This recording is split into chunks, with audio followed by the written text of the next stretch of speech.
नमस्कार दोस्तों। एक आम पेशेंट की एक बहुत बड़ी कन्फ्यूज़न होती है कि अगर उसको किडनी से रिलेटेड कोई भी डिज़ीज़ हो गई है, तो उसको किसके पास जाना चाहिए?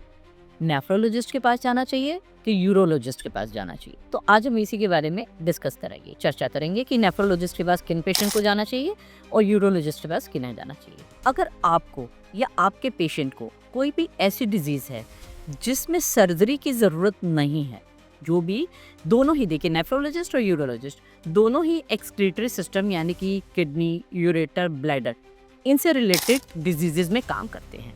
पर अगर कोई भी पेशेंट आपका ऐसा है या आप ऐसे हैं जिसमें सर्जरी की ज़रूरत नहीं है आपके डिजीज़ में, जैसे ग्लोमेरुलोनेफ्राइटिस का होना, डायबिटीज़ या हाइपरटेंशन से पैदा हुई आपकी सीकेडी जैसी डिजीज़ का होना, या छोटे स्टोन्स का होना, इस तरीके या कोई कंजेनिटल डिजीज़ अगर है, तो इन डिजीज़ के लिए आपको नेफ्रोलॉजिस्ट को के क्लिनिक को विजिट करना हो।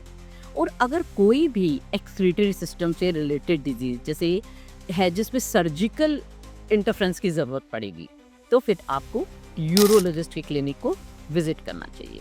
यूरोलॉजिस्ट ईडी से संबंधित, ब्लैडर से संबंधित, रीनल कैंसर से संबंधित इस तरीके की डिजीज़ में डील करते हैं।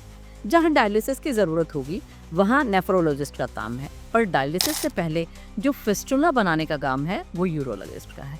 इसी तरीके अगर मान लीजिए डायलिसिस के बाद एडवांस स्टेज में अगर आपका किडनी फेलियर हो जाता है और उसमें रीनल ट्रांसप्लांट की ज़रूरत पड़ती है, तो ये फील्ड जो है यूरोलॉजिस्ट का है। तो आई होप अब आपको समझ में आ गया होगा कि when you would have to visit nephrologist and urologist.